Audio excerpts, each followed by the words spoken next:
எங்கேயும் எப்போதும் Supreme Furniture.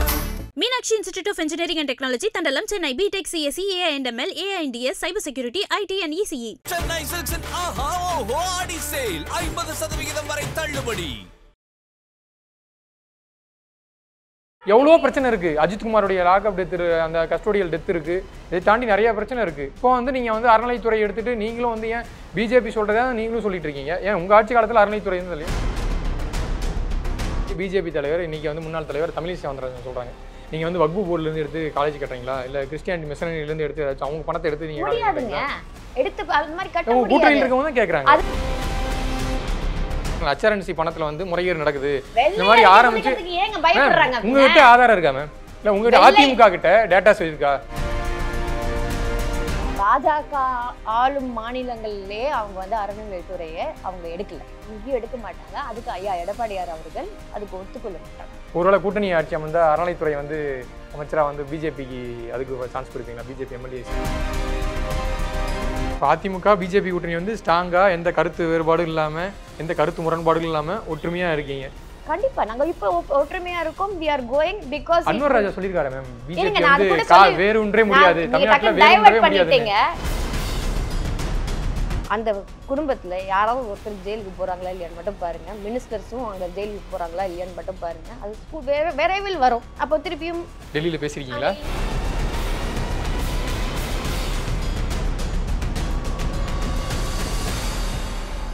IBC Tamil நேயர்களுக்கு வணக்கம். இன்று நம்முடன் நேர்காணலில் அதிமுகவின் மாநில மகளிர் அணி துணைச் செயலாளர் காயத்ரி ரகம் இணைந்திருக்கிறார். வணக்கம் மேம். வணக்கம். இதுவரை பிஜேபியின் டப்பிங் குரலாக இருந்தவர் இன்னைக்கு வந்து பிஜேபியோட வாய்ஸாவே மாறிட்டாரு அப்படின்ட்டு அதிமுக பொதுச் செயலாளர் எடப்பாடி பழனிசாமியை தமிழக முதலமைச்சர் திரு ஸ்டாலின் அவர்கள் வந்து விமர்சிச்சிருக்காரு. அறநிலைத்துறை நிதியிலிருந்து எடுத்து கல்லூரியை வந்து எதுக்கு ஆரம்பிக்கிறீங்க? ஸோ இதன் மூலிமா வந்து அடிப்படை வசதிகள் வந்து மாணவர்களுக்கு வந்து கிடைக்காது, நீங்கள் வந்து கல்வித்துறை இதிலிருந்தே எடுத்து செயல்படுத்துங்க அப்படின்னு சொல்லி எடப்பாடி பழனிசாமி பேசியிருக்காரு. ஸோ அதை ஒட்டி இன்னைக்கு வந்து திமுக பல்வேறு போராட்டங்களை அறிவிச்சிருக்காங்க. திமுக மாணவர்கள் சார்பாக போராட்டங்கள். அதிமுக வந்து பிஜேபி எழுதி கொடுத்த ஸ்கிரிப்டை வந்து இப்போ படிச்சுட்டு இருக்காரு. எடப்பாடி பழனிசாமியும் அதை தான் வந்து இப்போ ஃபாலோ பண்ணிட்டு இருக்காருன்னு சொல்லிட்டு காங்கிரஸ் தலைவர் செல்வ பெருந்தகையும் ஒரு விமர்சனத்தை முன் வச்சிருக்காரு. என்ன சொல்கிறீங்க மேம்? அவங்களுக்கு வந்து இப்போது மனப்பிராந்தியில் இருக்காரு முதலமைச்சர் அப்படின்றது தான் நான் சொல்லுவேன். ஏன்னா பிகாஸ் தொடர்ந்து அவருக்கு வந்து அதிமுக பாஜக கூட்டணி சேர்ந்ததுலேருந்து அவர் வந்து தூக்கத்தில் கூட அதுதான் புலம்பிக்கிட்டே இருக்காரு அப்படின்றது நினைக்கிறேன்.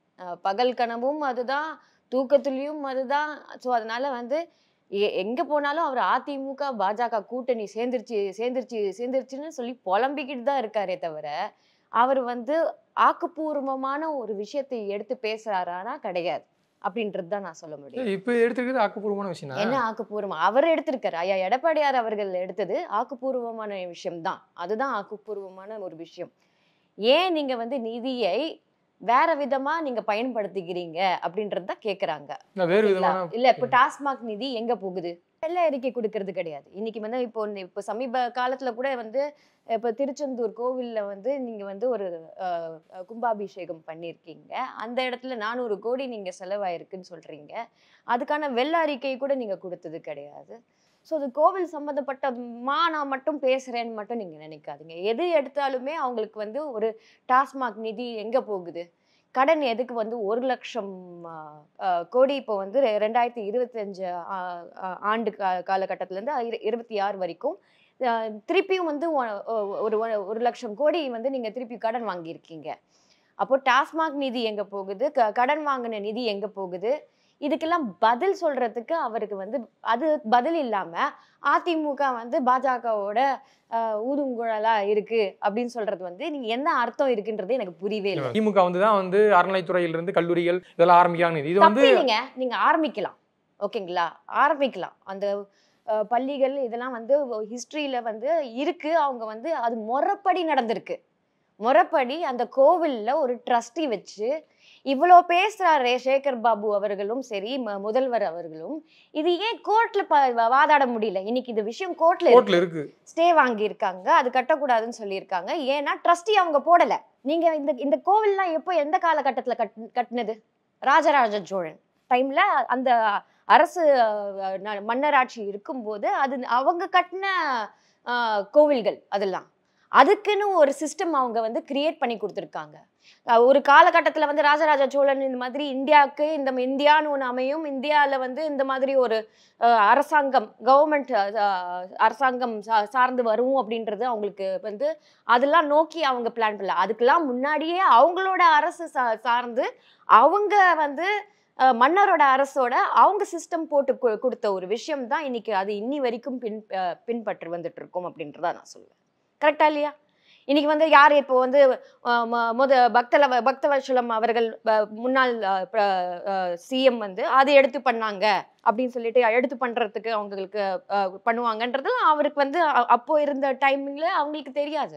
அதுக்காக தான் அந்த சிஸ்டமை கிரியேட் பண்ணிட்டு அவங்க ஒரு ட்ரஸ்டி கிரியேட் பண்ணி அதை வச்சுதான் அவங்க வந்து நிறைய மக்களுக்கு என்னென்ன சேவைகள் அந்த ட்ரஸ்டி மூலியமா தான் அந்த சேவைகள் போய் சேரணும் அப்படின்றது வந்து தெளிவாக அப்பவே அன்னைக்கு வந்து செஞ்ச ஒரு விஷயம் தான். நம்ம கோவில்கள் கட்டி இன்னைக்கு வந்து மக்கள் வந்து என்னன்னு வேண்டிட்டு போய் போடுறாங்க, எனக்கு ஆரோக்கியமா இருக்கணும், எனக்கு எங்க ஃபேமிலியில யாருக்கும் நோய் நொடி இல்லாம இருக்கணும், எங்க பிள்ளைகள் நிறைய படிக்கணும், எனக்கு கஷ்டகாலம் இருக்கு, இந்த ஜாதகத்துல கஷ்டகாலம் இருக்கு, அதனால நான் வந்து போயிட்டு நான் சாமி கிட்ட வந்து ஐயோ இந்த பிரச்சனையில இருந்து எப்படி வெளியில வரேன், இது நம்பிக்கைதான் வந்து போய் அங்க வந்து சாமிக்கு வந்து நம்ம ஒரு காணிக்கையா நம்ம கொடுக்குறோம். அந்த காணிக்கையை எடுத்து நம்ம அதுக்கு வந்து கவர்மெண்ட் யூஸ் பண்ணிட்டு தான் இருக்காங்க. அது ட்ரஸ்டி மூலியமா தான் வரணுமே தவிர இது வந்து கவர்மெண்ட் இது வந்து மன்னராட்சினால அவர் மன்னராகவே நினைச்சுக்கிட்டாரு மு.க. ஸ்டாலின் அவர்கள்.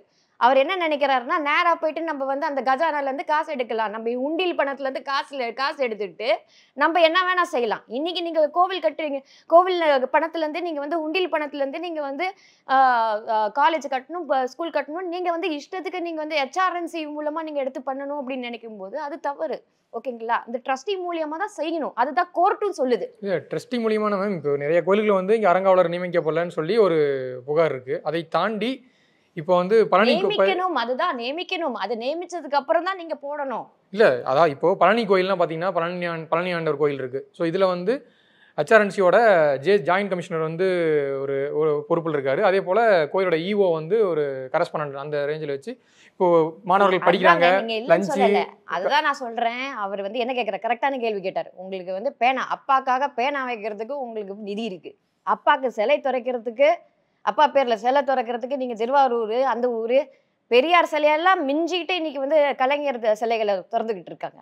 அது நல்லா ஞாபகம் வச்சுக்கோங்க. இல்ல இப்போ அதான் உண்மை, அதுதான் உண்மை. இல்ல இப்ப என்ன கேள்வி கேக்குறாங்கன்னா அறநிலைத்துறை வேணாம்,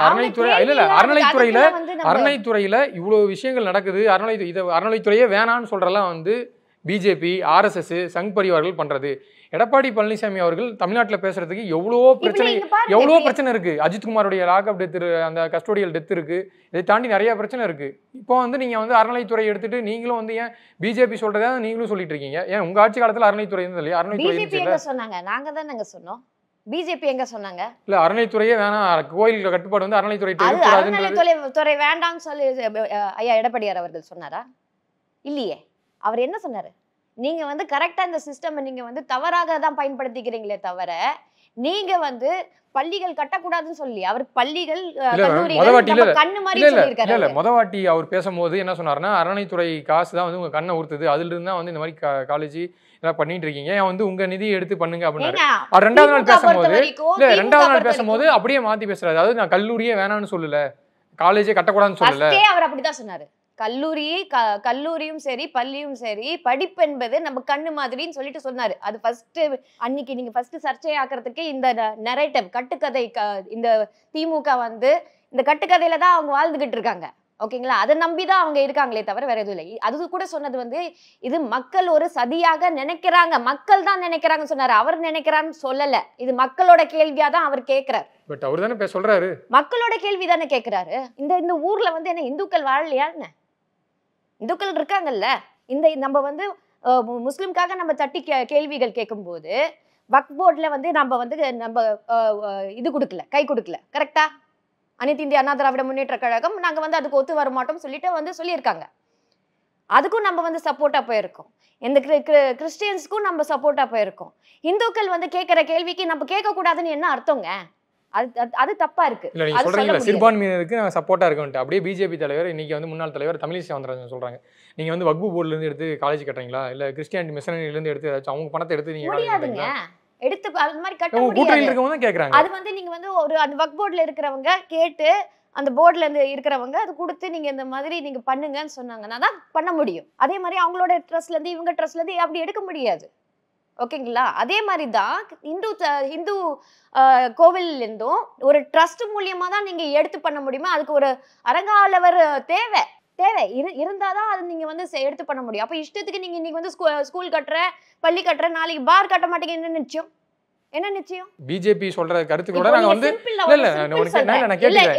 கேள்வியை மட்டும் முடிச்சுக்கிறேன் மேம். பிஜேபி சொல்ற அனைத்து எல்லா விஷயங்களையும் அதிமுக வந்து ஒத்து போறது இல்லை. நான் வந்து எங்களுக்கும் முரண்பாடுகள்லாம் இருக்கு. இப்போ வந்து வக்பு போர்டுல இருந்து சிறுபான்மையினர் நலனுக்காக அதிமுக வந்து இதுன்றீங்க. இப்போ உங்களுக்கு ஒரு கருத்து இருக்கு, அவங்களுடைய ஒரு கருத்து இருக்கு. இருவேறு கருத்து கொண்ட ஒரு கட்சி கூட்டணி அமைச்சு நாங்க வந்து 2026ல நாங்க தான் வந்து ஆட்சி பிடிக்க போறோம் அப்படின்னு சொல்றது. அப்படி பார்த்தாச்சுன்னா இப்ப ஹிந்தி கூட்டணியில தான் முதலமைச்சர் இருக்காரு. ஹிந்தி கூட்டணியோட முதலமைச்சர் தான் மு.க. ஸ்டாலின் அவர்கள். இன்னைக்கு அவங்கெல்லாம் சனாதன தர்மத்தை பத்தி பேசுனது வந்து உதயநிதி அவர்கள் பேசுனது தப்புன்னு சொன்னது யாரு? காங்கிரஸும் சொல்லியிருக்காங்களே, காங்கிரஸ் தலைவர்கள் சொல்லியிருக்காங்களே, யாருக்கும் அது சப்போர்ட் போகலையே. எக்ஸ்பிளனேஷன் கொடுக்குறீங்கல்ல, அவர் வந்து ஒரு அறநிலைத்துறையில அரங்காவலர் குழு அமைக்காம இந்த மாதிரி ஃபண்டை எடுத்து தப்பா பயன்படுத்தி இந்த மாதிரி இந்த விஷயங்கள்லாம் எடப்பாடி பேசவே இல்லையே. அவர் பேசும்போது என்ன சொன்னாரு? உங்க மக்கள் வந்து உண்டியில போற காசு உங்க கண்ணை ஊத்துது. ஏன்னா அது கோர்ட்ல இருக்குன்றது அவருக்கு தெரியும், அது திமுகவுக்கும் தெரியும். அதை எப்படி திசை திருப்பி அவங்க வந்து டிராமா போடலான்னு தான் இருக்காங்க. அவங்க வந்து இந்த கேள்வியில மாட்டிட்டு இருக்காங்க. அப்படி இருக்கும்போது அதுக்கு பதில் இல்லாததுனால தான் உடனே பக்தவச்சலம் சிஎம் முன்னாள் முதலமைச்சர் அவர் பண்ணியிருக்காரு. எம்ஜிஆர் காலகட்டத்திலும் நடந்திருக்கு. அவங்களாம் முறையா செஞ்சிருக்காங்க. நீங்க முறையா செய்யறீங்களான்னு கேக்குறாரு அவரு. அதுதான் கோர்ட்ல இருக்குல்ல மேம், கோர்ட்ல இருக்கு. அப்போ கோர்ட்ல வந்து அவங்க ஏன்னா இப்போ கோர்ட் வந்து அது சொல்லியிருக்கு. ஏன்னா இந்த மாதிரி நடந்திருக்குன்றது மக்களுக்கு தெரியணும். ஏன்னா இது மக்களோட காசு. அந்த உண்டியில போடுறது ஒவ்வொரு பணமும் அது மக்களோட காசு. அப்ப மக்களுக்கு தெரிய வேண்டாமா இது நடக்குது? என்ன நடக்குது? காசு கண்ணாமினா எடுக்கறாங்க. டாஸ்மாக்ல இருந்து வர பணத்தையும் அது நீங்க வந்து எவ்வளவு ஊழல் பண்ணிருக்கீங்கன்றது முறைகேடு நடக்குதுன்னு சொல்றீங்களா? HRNC பணத்துல வந்து முறைகேடு நடக்குது இந்த மாதிரி ஆரம்பிச்சு ஏங்க பயப்படுறாங்க? உங்ககிட்ட ஆதாரம் இருக்கா மேம்? இல்ல உங்ககிட்ட அதிமுக கிட்ட டேட்டா இருக்கா? என்ன டேட்டா? இந்த மாதிரி HRNC பணத்துல வந்து முறைகேடு பண்றாங்க, கல்லூரி ஆரம்பிச்சு இந்த மாதிரி வந்து பணம் தவறா பயன்படுத்துறாங்க இருக்கு. இப்ப எத்தனை பத்திரிகையில வந்துட்டு இருக்கு, கோல்டு உருக்குறாங்க, அதுக்கான கணக்கு அவங்க காட்ட மாட்டேங்கிறாங்கன்றது எத்தனை விஷயம் அவங்க பேசிட்டு இருக்காங்க தெரியுமா? இது வந்து அதிமுக பேசல, அங்க இருக்கிற இங்க சோஷியல் ஆக்டிவிஸ்ட் நிறைய பேர் இருக்காங்க, அவங்க பேசிக்கிட்டு வந்துட்டு இருக்காங்க. இன்னைக்கு அது தவறு தானுங்க. இல்ல அதிமுக முன்னாள் அமைச்சர் ராஜேந்திர பாலாஜி ஒரு பிரஸ் மீட்ல சொல்லியிருக்காரு, அதாவது கூட்டணி கட்சியோட பிரச்சனையும் நாங்க எடுத்து பேசதான் செய்வோம், அதனாலதான் எடப்பாடி அவர்கள் வந்து பேசியிருக்காரு அப்படின்னு இருக்காரு. ஒவ்வொரு துறையிலும் நடக்குது ஊழல், அது ஒண்ணா எடுத்து வைப்பாரு. அது வருங்க. இன்னும் சுற்றுப்பயணம் இன்னும் முடியல. அதுல எத்தனை ஊழல், எத்தனை விஷயம். அதுல ஏற்கனவே ஆரம்ப புள்ளியாக டாஸ்மாக் ஊழலை பத்தி மத்திய உள்துறை அமைச்சர் கிட்டத்தட்ட 35,000 கோடிக்கு மேல வந்து அவங்க வந்து ஊழல் செஞ்சிருக்கிறதாக சொல்லிட்டு போயிருக்காரு. அதுக்கு பதில் சொன்னாரா? இல்ல மேம், அதுக்கு பதில் சொன்னாரா முதல்வர்? இல்ல நீங்க என்ன கேள்வி சங்கின்னு சொல்ல வேண்டியதானே? அப்ப தைரியம் இல்லையா உங்களுக்கு? மத்திய உள்துறை அமைச்சரை பார்த்து சங்கின்னு கூப்பிடுறதுக்கு மட்டும் உங்களுக்கு தைரியம் இல்ல? என் கேள்வி கேட்க விட மாட்டீங்க. ஏன்னா ராஜேந்திர பாலாஜி அவர்கள் என்ன சொல்றாருன்னா, கூட்டணி கட்சிக்காக வாய்ஸ் கொடுத்திருக்காரு, எங்க கூட்டணியில் இருக்க கட்சியோட பிரச்சனைகளை நாங்க பேசணும்னு சொல்லியிருக்காரு. அப்ப வந்து பிஜேபி வந்து மக்களோட பிரச்சனைக்கு நாங்க கேள்வி எடுக்கிறோம். அவர் என்ன சொன்னாரு? நாங்க மக்களோட கேள்வியை முடிச்சுக்கிறேன் மேம். பிஜேபி வந்து நீட் சொல்றாங்க, இருமொழி கொள்கையில வந்து மும்மொழி கொள்கையில வந்து அவங்க ஸ்ட்ராங்கா இருக்காங்க. ஸோ இந்த மாதிரி நிறைய விஷயங்கள் இருக்குல்ல. ஸோ இதை வந்து எடப்பாடி பழனிசாமி அவர்கள் ஒத்துப்பாரா? இல்ல வந்து இதை வந்து கூட்டணி கட்சி பிரச்சனை ஒரு விஷயம் வந்துருச்சு. இது வந்து ஒரு அனைத்து இந்திய அண்ணா திராவிட முன்னேற்ற கழகம் சைன் போட்டதுனால வந்துச்சு அப்படிலாம் கிடையாது. நீட் என்பது காங்கிரஸ் ஆட்சியிலேயே வந்தது. சரி, ஓகே. இந்த இடத்துல ஒரே ஒரு கேள்வி கேட்கிறேன். ஏன்னா அறநிலைத்துறையே வேணான்னு சொல்லிட்டு பிஜேபி சைட்லேருந்து ஒரு சொல்கிறாங்க, அறநிலைத்துறை வேணாம், அறநிலைத்துறை வந்து இருக்கிறனால அதில் நிறைய ஊழல் நடக்குது, எங்களுக்கு வந்து டைரெக்டாக வந்து பிஜேபி அரசு ஒரு வேளை ஆட்சி வந்தால் அறநிலைத்துறை இருக்காது, தமிழ்நாட்டில் அறநிலைத்துறை இருக்காதுன்னு இதுக்கு முன்னாடி இருந்த பிஜேபி தலைவர்கள்லாம் பேசியிருக்காங்க. அப்படி இருக்கும்போது இப்போ கூட்டணி அமைச்சு போட்டி போடுறீங்க, இதில் வந்து கூட்டணி ஆட்சினும் அங்கே பிஜேபி தலைவர்கள் சொல்கிறாங்க, அதுவே வந்து அதிமுக பிஜேபிக்குள்ள ஒரு முரண்பாடாக போயிட்டு இருக்கு. ஆளும் மாநிலங்கள்லேயே அவங்க வந்து அறநிலைத்துறையை அவங்க எடுக்கல, ஓகேங்களா? இங்கேயும் எடுக்க மாட்டாங்க. அதுக்கு ஐயா எடப்பாடியார் அவர்கள் அதுக்கு ஒத்துக்கொள்ள மாட்டாங்க. ஒருவேளை கூட்டணி ஆட்சி அமைந்த அறநிலைத்துறை வந்து அமைச்சராக வந்து பிஜேபிக்கு அதுக்கு சான்ஸ் கொடுப்பீங்களா? பிஜேபி எம்எல்ஏஸ்க்கு அறநிலைத்துறை அமைச்சர் அந்த மாதிரி எல்லாம் கிடையவே கிடையாது. சரி, அவங்களுக்கும் இந்த மத்தியில இன்னைக்கு வந்து மெஜாரிட்டியா அவங்க இல்லாதனால இன்னைக்கு வந்து ஒரு மற்ற கட்சிக்கு வந்து அவங்க கொடுத்தாங்க. இதுக்கு முன்னாடி இருக்கிற டேர்ம்ல பாஜக அங்க மத்தியில வந்து ஆட்சியில் இருக்கும்போது எல்லாமே பிஜேபி ஆளுங்க தான் பிஜேபிக்கு தான் கொடுத்தாங்க. அதுக்கப்புறம் இன்னைக்கு பாத்தீங்கன்னா இன்னைக்கு வந்து ஹங் கவர்மெண்ட் வந்ததுனால இன்னைக்கு வந்து நிதிஷ்குமார் அவர்களும் இவங்களும் போனனால சந்திரபாபு நாயுடு அவங்களோட கவர்மெண்ட்டும் வந்து கை கொடுத்தனால தான் இன்னைக்கு வந்து பாஜக வந்து ஒரு மெஜாரிட்டியாக அங்கே இருக்கும்போது இன்னைக்கு வந்து அவங்களுக்கு வந்து ஒரு பிரித்து கொடுத்துருக்காங்க. இது நீங்கள் எடுத்துக்கோங்க, இது எடுத்துக்கோங்க, சிராக் பாஸ்வானுக்கு இதை எடுத்துக்கோங்க அப்படின்னு சொல்லிட்டு இந்த மாதிரி மாற்றி எல்லாருக்கும் ஒரு மினிஸ்ட்ரி பொசிஷன் கொடுத்துருக்காங்க. அந்த நிலை வந்தாதான் இன்னைக்கு அனைத்து இந்திய அண்ணா திராவிட முன்னேற்ற கழகம் பெரும்பான்மை ஆட்சி அமைக்கும். அதில் என்ன டவுட் இருக்கு? ஒரு டவுட்டும் இல்லை. அது வந்து பாஜகவுக்கும் தெரியும். இந்த மாதிரி உட்காந்து எனக்கு இந்த மினிஸ்ட்ரி பொசிஷன் வேணும், எனக்கு அந்த மினிஸ்ட்ரி பொசிஷன் இல்ல. அனைத்து இந்திய அண்ணா திராவிட அரசு கிடையாது, கூட்டணி அரசு கிடையாதுங்க. அது வந்து பிராக்டிக்கலா கிடையாது. அது வந்து திமுகவோட கட்டுக்கதை. அவங்களுக்கு தேவை. ஏன்னா வந்து அவங்களோட அதான் சொல்றேன், அவங்களோட நடுவுல உள்துறை அமைச்சர் அமித்ஷா கொடுத்த பிரஸ் மீட் எல்லா வீடியோலயும் கிடைச்சு. நீங்க வெறும் கேள்வியா கேட்டுட்டு இருந்தா நான் எப்படி நான் பதில் சொல்றது? கேள்வி கேட்டா பதில் சொல்ல முடியும். கேள்வியா கேட்டுட்டு இருக்கீங்க, பதில் சொல்றதுக்கு டைம் கொடுக்கணும்ல நீங்க. நான் தான் சொல்றேன், இப்போ என்னன்னா திமுகவுக்கும் முதலமைச்சருக்கும் இப்போ ஒரே ஒரு கோல் தான். ஏன்னா வந்து தமிழ்நாடோட ஆன்டி இன்கியூபன்சி இருக்குன்றது வந்து எல்லாருக்கும் தெரியும். இன்கம்பீட்டன்ட் லீடர்ன்றது எல்லாருக்கும் தெரியும். சட்ட ஒழுங்கு சரியில்லை, ஓகேங்களா, பாதுகாப்பு இல்லை, பெண்களுக்கு பாதுகாப்பு இல்லை, ஊழல் தலைவிரிச்சு ஆடுது. அதிமுக பிஜேபி கூட்டணி வந்து ஸ்ட்ராங்கா எந்த கருத்து வேறுபாடும் இல்லாம எந்த கருத்து முரண்பாடுகள் இல்லாம ஒற்றுமையா இருக்கீங்க. கண்டிப்பா நாங்க இப்ப ஒற்றுமையா இருக்கோம். we are going because Anwar Raja சொல்லிருக்காரு மேம், பிஜேபி வந்து வேற ஒன்றே முடியாது, தமிழ்நாட்டுல வேற ஒன்றே முடியாது. டைவர்ட் பண்ணிட்டீங்க டக்குன்னு. நான் ஒண்ணே ஒண்ணு சொல்றேன். இப்போ வந்து அவங்க வந்து முதலமைச்சர் என்னன்னா இப்போ அவங்களோட தப்பை வந்து மறைக்கிறதுக்கு இது பண்றதுக்கு இப்போ முழு கவனம் அவர் வந்து கவர்மெண்ட் இன்னைக்கு வந்து ஒரு நல்ல ஆட்சி கொடுக்கணும், மக்களை காப்பாற்றணும், மக்களோட கஷ்டங்களை போக்கணும், வரிகளை குறைக்கணும், கேஸ் விலையை குறைக்கணும், பெட்ரோல் விலையை குறைக்கணும். எல்லாம் அவங்க அறிக்கையில போட்டதுங்க, நாங்க போடலை. எல்லாம் அவங்க அறிக்கையில போட்ட விஷயங்கள் இதெல்லாம், ஓகேங்களா. எத்தனை வந்து தேர்தல் அறிக்கையை அவங்க வந்து நிறைவேற்றிருக்காங்க.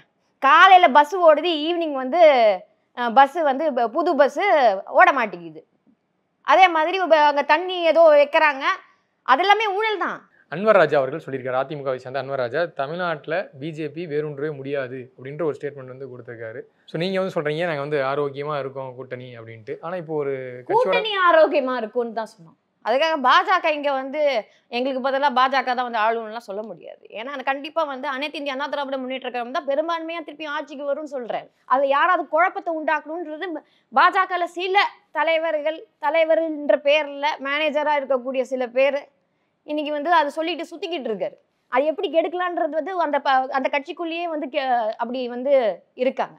அந்த மாதிரி பேசுறது முன்னாள் மாநில தலைவர் சொல்றீங்களா? அவர் மேனேஜர், மாநில தலைவர் எல்லாம் கிடையாது. அவர் வந்து திமுகவோட மேனேஜர், ஓகேங்களா. எந்த அடிப்படையில இதெல்லாம் சொல்றீங்க? உண்மைங்க. அடுத்து பெரிய பொறுப்பு மத்தியில பொறுப்பு கொடுக்க போறாங்க, பொறுப்பு கொடுக்கட்டும், பருப்பு கொடுக்கணும், அதை பத்தி நம்மளுக்கு கவலை கிடையாது, ஓகேங்களா. ஸோ என்ன பொறுத்த வரைக்கும் அவர் என்ன பண்றாருலாம் நம்மளுக்கு கவலையே இல்லை. இன்னைக்கு பாஜக கூட்டணி, பாஜக அனைத்து இந்திய அண்ணா திராவிட முன்னேற்ற கழகமும் பாஜக கூட்டணி பிரம்மாண்டமாக ஸ்ட்ராங்கா இருக்கு. அது பயத்தை உருவாக்குது மற்றவங்களுக்கு. அது இந்த பாஜகவுக்கும் திமுகவுக்கும் ஒரு மேனேஜராக அப்படியே சுத்திக்கிட்டு இருக்கிற அவருக்கும் பயம் உருவாக்கி இருக்கு. அதனால தான் இங்க ஏகப்பட்ட விஷயங்கள் இன்னும் அந்த வாரம் தப்பா பேசுறதா இருக்கட்டும், இல்ல வந்து பின்னாடி எல்லாமே அவர் தான் இருக்காருன்றீங்க. இருக்காருங்க. இன்னைக்கு கூட நீங்க வந்து பாத்தீங்கன்னா திமுக ஐடி விங்க என்ன பண்றாங்கன்னா எப்பயோ பேசின அந்த மேனேஜரோட பேச்செல்லாம் போட்டுக்கிட்டு இருக்காங்க. அது திமுக ஐடி தான் நம்ம போட்டுட்டு இருக்காங்க. அதான், ஏன்னா அவர் அங்கதானே வேலை செய்யறாரு. இன்னுமே அவர் கட்சியில் இருக்காரு, தேசிய செயற்குழு உறுப்பினராக இருக்காரு பாஜகவில். நீங்க சொல்றீங்க அவர் வந்து திமுகவுக்கு இந்த அளவுக்கு வேலை பார்க்குறீங்க. நீங்க அதிமுகவுடைய ஒரு மாநில நிர்வாகி, நீங்க ஒரு குற்றச்சாட்டை முன்வைக்கிறீங்க. இப்படி ஒரு கூட்டணி குற்றச்சாட்டு நான் இப்ப மட்டும் நான் வைக்கல, இல்ல அதான் நீண்ட காலமா வச்சிட்டு இருக்கீங்க. இப்பேற்பட்ட ஒரு கூட்டணி, இந்த கூட்டணி 2026ல இவ்வளவு முரண்பாடுகளை வச்சுக்கிட்டு குற்றச்சாட்டு நான் பாஜகல இருக்கும்போது சொல்றேன். அதனால நான் இங்க வந்து பேசுறேன்லாம் கிடையாது. இல்ல அங்க ஒரு தேசிய பொறுப்புல இருக்க ஒருத்தர் மேல இங்க மாநில பொறுப்புல இருக்க இவ்வளவு ஒரு குற்றச்சாட்டை வைக்கிறீங்க. அது ஒரு முக்கியமான குற்றச்சாட்டு. அவர் வந்து திமுகவுடைய கைப்பாவையா செயல்படுறாருன்ட்டு இப்படி ஒரு இவ்வளவு முரண்பாடுகள் வச்சுக்கிட்டு சொல்ல முடியும். அதுக்கு மக்களுக்கு தெரியட்டுமே. இல்லதான் இவ்வளவு முரண்பாடுகள் இருக்கு. ஆனா 2026 நாங்க தான் சொல்றீங்க. அவர் எங்க அவர் வந்து ஒரு பொருட்டே கிடையாது. ஓகேங்களா? இப்போ வந்து மாநில தலைவர் நயினார் நாகேந்திரன் அண்ணா அவர்கள் அரசியல் அறிந்தவர், 4 விஷயம் நல்ல விஷயங்கள் மக்களுக்கு செஞ்சு கொடுத்தவர். இல்ல ஃபார் எக்ஸாம்பிள் ஒரு கேட்டுக்கிறேன், மேனேஜருக்கு தெரியாது. இல்ல நாளைக்கு நீங்க சொல்றீங்களா மேனேஜர்னு குறிப்பிடுறீங்கல்ல, அவர் வந்து இப்போ அதிமுக பாஜக கூட்டணி சார்பா நாளைக்கு ஒரு ஃபார் எக்ஸாம்பிள் நான் சொல்றேன் அரவக்குறிச்சியில சீட் கொடுக்குறாங்க, அவர் வந்து தேர்தலில் போட்டிடுறாரு. சரி ஓகே, எல்லாம் நீங்க வந்து தமிழ்நாடு முழுக்க பிரச்சாரம் பண்றீங்க. சரி நம்ம அரவக்குறிச்சி வேட்பாளர் நிக்கிறாரு, உதயநிதி வந்து பிரச்சாரம் பண்ணுவார், நீங்க கவலைப்பட வேண்டாம். மேம் அவர் அதிமுக கேண்டிடேட் மேம், அதிமுகவோட கூட்டணி கேண்டிடேட் மேம். உதயநிதிக்கு பிரச்சாரம் பண்ணுவார், உதயநிதி வந்து அரவக்குறிச்சியில இல்ல அவர் வந்து அதிமுக கூட்டணி கேண்டிடேட்டா நிக்கிறாரு. நீங்க போய் பிரச்சாரம் பண்ணனும்னா அதுதான் சொல்றேன். அவர் வந்து உதயநிதிக்கு பொதுச் செயலாளர் போய் பிரச்சாரம் பண்ணி தான் ஆகணும். அப்போ பொதுச் செயலாளர் போய் பிரச்சாரம் பண்ணுவார்ல, ஃபர்ஸ்ட் நிக்கட்டுங்க. அவர் வந்து பிஎம் ஆசையில இருக்காரு. அவரு நான் தான் அடுத்த பிரைம் மினிஸ்டர் சொல்லிட்டு சுத்திக்கிட்டு இருக்காரு. ஓகேங்களா? நான் தான் சீஃப் மினிஸ்டர் சொல்லிட்டு சுத்திட்டு இருக்காரு. ஸோ அது அவர் பாவம், அவர் ஏதோ சொல்லிட்டு சுத்துட்டுமே. சரி ஓகே மேம். இறுதியாக ஒரு கேள்வி மேம், 2026 திமுக கூட்டணியை வீழ்த்தணும்னா திமுக எதிர்ப்பு மனப்பான்மைகளுக்கு எல்லாருமே வந்து ஒன்று சேரணும் அப்படின்ட்டு வந்து எடப்பாடி பழனிசாமி அவர்கள் அறிவிச்சிருக்காரு. அதை தாண்டி விஜய் அவர் சொல்லிட்டாரு, பிஜேபி கூட நேரடியாகவோ மறைமுகமாகவோ கொள்கை எதிரிடணும் அரசியல் எதிரிடணும் வந்து கூட்டணி இல்லைன்னு அறிவிச்சிட்டாரு. ஆனால் அதன் பிறகும் எடப்பாடி பழனிசாமி அவர்கள் சொல்றாரு, விஜய் நீங்கள் கூட்டணிக்கு அழைப்பீங்களான்னு சொன்னோன்னே திமுக எதிர்ப்பு மனப்பான்மைகள்லாம் ஓரணியாக திரளணும்னு சொல்றாரு. இப்படி வெளிப்படையாக பார்த்தீங்கன்னா, அதாவது விஜய் வேணான்னு சொல்லிட்டாரு, ஆனாலும் விஜய்க்காக இன்னும் அதிமுக வந்து காத்திருக்காங்க. எப்படியாச்சும் வந்து அவர் தேர்தல் சமயத்தில் வந்து அவரை நம்ம கூட்டணிக்கு கொண்டு வரணும். அது வரைக்கும் அதிமுக நீங்க சொன்னதுலயே பதில் இருக்கு. இல்ல அதிமுக வந்து விமர்சிக்காம அதிமுக, அதாவது விஜய் வேணான்னு சொல்லிட்டாரு, ஆனா வந்து எடப்பாடி பழனிசாமி காத்திருக்காருன்னு யார் சொன்னாரு? நீங்க தான் சொன்னதுலயே பதில் இருக்குன்னு சொன்னேன். என்ன சொன்னீங்க? ஒரு அணியில யார் வந்து எல்லாருமே நம்ம எங்களோட இதுல வந்து திமுக வீழ்த்தணும்னு மனப்பான்மையில யார் வந்தாலும் எங்களுக்கு ஓகே தான் சொன்னாங்க. விஜய் வருவாரு, நாங்க வெயிட் பண்ணிக்கிட்டு இருக்கோம்னு சொல்லல. ஓகேங்களா? விஜய் வந்தா அவருக்கு தான் பிளஸ். வந்து அமெரிக்கால இருந்து வந்த ஆளுநரே சொல்லியிருக்காரு, இந்த மாதிரி ஸ்கீம்ஸ் பண்ணி கொடுத்துருக்கீங்க நீங்க மக்களுக்கு அப்படின்றது அந்த அளவுக்கு பாராட்டு வாங்கக்கூடிய ஒரு அரசியல் கட்சி வந்து அனைத்து இந்தியா அண்ணா திராவிட முன்னேற்ற கழகம். அந்த கட்சி கூட நீங்க வந்தா விஜய் ஃபர்ஸ்ட் டைம் நீங்க வந்திருக்கீங்க அப்படின் போது அது அவருக்கு தான் அதுக்கு பிளஸ்ஸா போய் அமையுமே தவிர நாங்க வெயிட் பண்ணிட்டு இருக்கோம். இல்ல அவருக்கு நெருடலா இருக்கிறது கூட பிஜேபி இருக்காங்களே, அதான அவருக்கு நெருடலா இருக்கு. அவருக்கு நெருடலா இருக்கிறது அதிமுக தனியா இருந்தா நீங்க சொல்றது வந்து ஒண்ணு கேட்கட்டுமா, கூட பிஜேபி இருக்காங்களே அவருடைய கொள்கை எதிரி. திமுகவோட தமிழ்நாட்டுல துரோகம் செஞ்ச கட்சி எது? இல்ல இப்போ நீங்க சொன்னீங்க திமுக ஆட்சி காலத்துல ஊழல் நடக்குது, அதாவது வந்து சட்டம் ஒழுங்கு பிரச்சனை இருக்கு, இவ்வளவு விஷயங்கள் சொல்றீங்க. ஆனா அப்படியே திமுக சைடு என்ன சொல்றாங்க, அதாவது ஒரு கட்சியோடைய பொதுச் செயலாளரே சொத்து குவிப்பு வழக்கில் வந்து குற்றவாளின்னு அறிவிக்கப்பட்டு சிறைக்கு போனாங்க. நீங்க வந்து அஜித்குமார் கொலை வழக்கு சொல்றீங்க, ஜெயராஜ் பெனிக்ஸ் வந்து ஸ்டேஷன்லயே வச்சு லாக்அப்ல வச்சு அடிச்சு கொன்னாங்க. அப்படி போய் சொல்லதானே வந்தாரு. தூத்துக்குடியில 13 பேரை இல்ல சுட்டு கொன்னுட்டு நான் வந்து காலைல டிவில பார்த்தா தெரிஞ்சுக்கிட்டேன்னு சொல்ற ஒரு சிஎம். சோ இவ்வளவு நீங்க சொல்றீங்க தமிழ்நாடு வந்து அதிமுக ஆட்சி காலத்துல வந்து அமைதி பூங்காவா இருந்துச்சு. அஜித்குமாரோட லாக்அப் மரணம் வந்து சோசியல் மீடியா பார்த்து தெரிஞ்சுக்கிட்ட ஆட்சி தான் திமுக. அப்படிதான் போலீஸ் சொல்லியிருக்காங்க. அப்படிலாம் போலீஸ்ல சொல்லியிருக்காங்க. அது வந்து இது பெருசு படத்துல, ஏன்னா வந்து இன்னைக்கு ஊடகங்கள் அவங்க பக்கத்துல இருக்கு. அதனால சோசியல் மீடியா பார்த்து தெரிஞ்சுக்கிட்டு தான் உண்மை. நீங்க எடுத்து பாருங்க, நான் சொல்லல. இது அந்த வார்த்தை இருக்குதா இல்லையா நீங்க போய் பாருங்க. சோசியல் மீடியா யாரு நீங்க எங்க, அதாவது சோசியல் மீடியா பார்த்தா தெரிஞ்சுக்கிட்டு போலீஸ் சொல்லியிருக்காருங்க. போலீஸ் சொல்லியிருக்காரு. நீங்க வந்து அந்த நீங்க அதுதான் சொல்றேன், தைரியம் இருந்ததுன்னா திமுகக்கு தைரியம் இருந்ததுன்னா அந்த அஜித்குமாரோட வழக்கை கோர்ட்ல என்ன நடந்து ஒளிபரப்பு இருக்கணுமா வேண்டாமா?